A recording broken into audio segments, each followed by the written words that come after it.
turi muri paruwase yitiriwe umweranda Yohani Paul wa kabiri yo mu Buterere, neza na neza ku kirimba c'umuvyeyi Bikira Mariya kiri mu kigo ca Yohani Bosco Mweranda, aho kw'igenekerezo rya 31 Gitugutu umwaka wa 2020 hari hatunganijwe ibikorwa vy'isuku.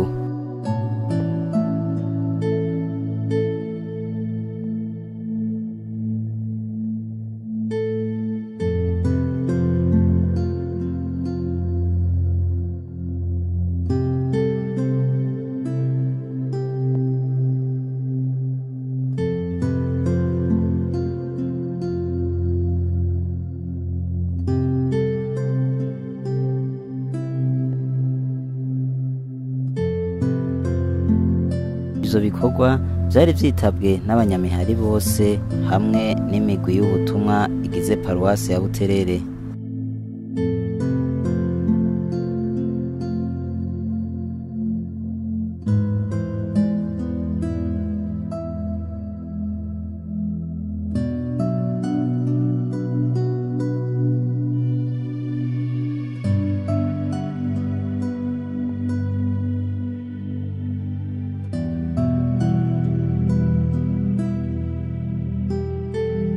Ivyo bikorwa bikaba vyatunganijwe mu ntumbero yo gushira mu ngiro umugambi wo gusukura paruwasi ya Buterere, aho igera hose, mbere bishobotse bakanarenga imbibe gushika muri quartier yose ya Buterere.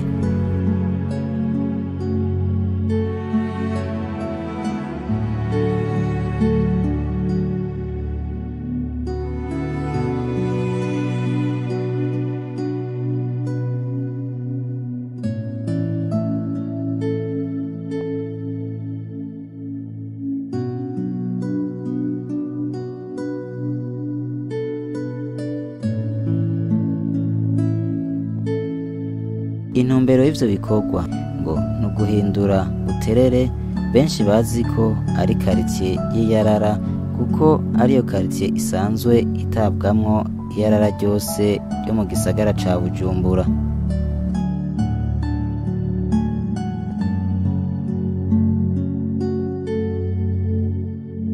Patiri mukuru wa paruwasi Buterere, Patiri Henri Bakishimira, avuga ko naho bimeze uko Buterere itagenewe kuba iyarara, ariko bipfuza ko yoba Buterere isa neza, ishajije, kandi n'abahaba bakaba abantu bashajije.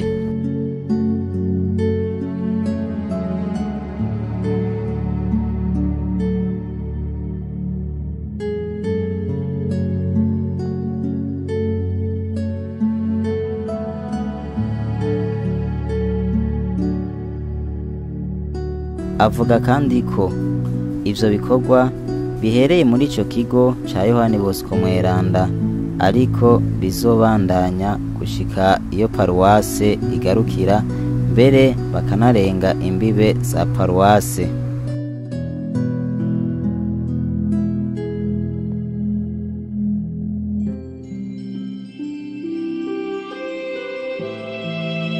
Ahimiriza cane cane ugwaruka ko goba ugwa mbere mu gukora ivyo bikorwa vy'isuku, kuko aribo bazobazwa quartier nziza ya Buterere, nabo bakaba babikora banezerewe cane, baririmba n'uturirimbo duhayagiza imihari yabo.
ry'abakiro riramanirwa aho ku giti rero nk'abana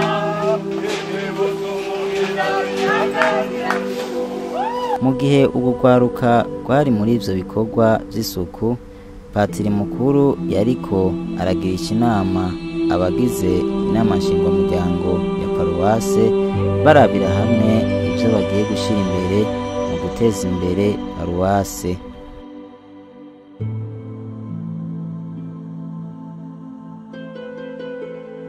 Yaciye agira ko abashikiriza ibijanye n'uwo mugambi w'isuku batanguye hamwe n'urwaruka, mbere ababwira ko kuva uwo munsi nyene baza batanguye kuwushira mu ngiro, abasaba kuwushigikira.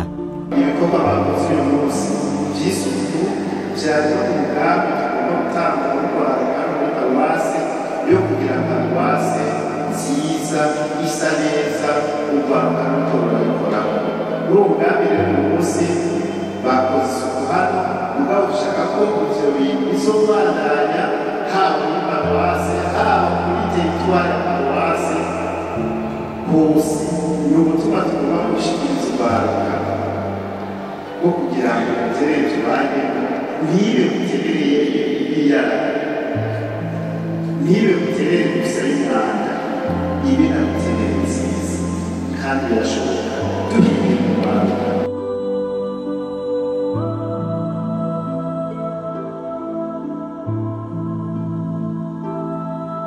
Mu gusozera ivyo bikorwa vy'isuku, patiri mukuru yifatanije n'abo bakristo bose baciye baja hamwe bashinga amasandugu yo gutamo ubucafu mu bibanza bitandukanye vy'ico kigo ca Yohani Bosco Mweranda, ari naho yaciye ababwira icese intumbero y'uwo mugambi ku civugo yise Buterere Green and Clean, kiri mu rurimi rw'icongereza, ababwira n'ijambo ry'uwo munsi, mbere aca arabahezagira. Twari kumwe mu nama naremeje kukibabwira yuko dufise umugambi w'uko Buterere yubatse. Umugambi twawise Green and Clean. Green ni ukuvuga ngo vert, clean ni ukuvuga ngo isa neza. Ni ukugira ngo Buterere ntitwame turi icukiro, ntitwame turi iyarara, ahubwo iyarara turishiraho bishobora kugira ibe na kirikiri, ibe n'umuco wacu w'uko tutaba icukiro uwubahe. Ntihagire n'umuntu abi iyarara, ntihagire uwo twemerera ko adushira inyuma batugire iyarara. Twebwe turi abantu b'iteka n'itekane, hari iyarara n'ibi. Green ni ukuvuga ni vert n'ubuzima. Ibintu igitema gifite na vert gifite n'ubuzima, nk'uko urwaruka rumeze, nk'uko ubuzima. Ni ibi rero dutanguriye uyu munsi twifuza kuzobandanya, atari ngaha gusa n'ahandi hose muri karitsiye, mu mabarabara iwacu, umuco wo gusa neza, kwambara neza, no kuba neza k'ubuzima, tukabana neza n'abantu. Ni umugambi wo kubatanga bose, hama rero nkaba byabahezagiye mwese mwaka itabiri rero shiramo rero nakikabishe arandisha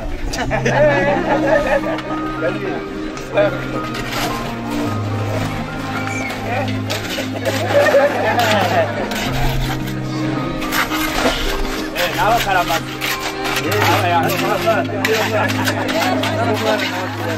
ivyo bikorwa vyose vyasozerewe n'inkuka ya misa irongowe na nyakubahwa patiri mukuru nyene, ari kumwe na patiri asanzwe arongoye imihari n'imigwi y'ubutumwa muri paruwase ya Buterere, Patiri Calixte Ukwitegetse.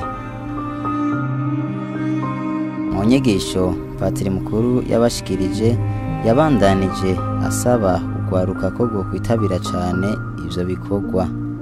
Rero twatanguye hano twifuza ko rimwe mu kwezi hazokwama haba ibikorwa nk'ibi, imihari n'imigwi bakabitegura, coordination ikazobidufashamo. Umunsi umwe tukazohurira mu Kabusa, uwundi munsi tugahurira ku buterere bwa kabiri, uwundi munsi tukazohura tugiye kubakira umukecuru inzu yagize tumubumbira amatafari, nk'ibikorwa bisanzwe nk'ubuzima busanzwe bw'abakristu bari mu mihari n'imigwi muri paruwasi ya Buterere. Rwaruka rero mukura amaboko mu mpuzu, twebwe aba bariko baragenda Buterere ni muzoyubaka, ntimuzoyubaka mufise imyaka 40, tangura uyu munsi. Inyuma y'inkuka ya misa naho yaciye aja gutembereza abana baraho, abereka imivyaro y'ibiti vy'ivyamwa vy'ubwoko butandukanye, abamenyesha ko navyo bagiye kugira isekeza ryo kubitera. Yongera amenyesha ko ababikeneye bazobironswa ku giciro gito cane kugira abavyifuza bose bashobore kubironka. Agatanga gatutu iriya navyo baravyamura ivyamwa bakabirya, n'amavoka cyane, n'amashurwe, n'amashu, ibindi vy'amapera, n'ibikunda vyo mu kirere n'abana. Nuko rero ibiti bazobigura ariko bazobikura ku giciro gitoyi, kuko n'umugambi kugira ngo abantu bose baronke ibiti batera iwabo. Bazobigura ku mafaranga makeyi atangana n'ayo basanzwe babigurira hanze.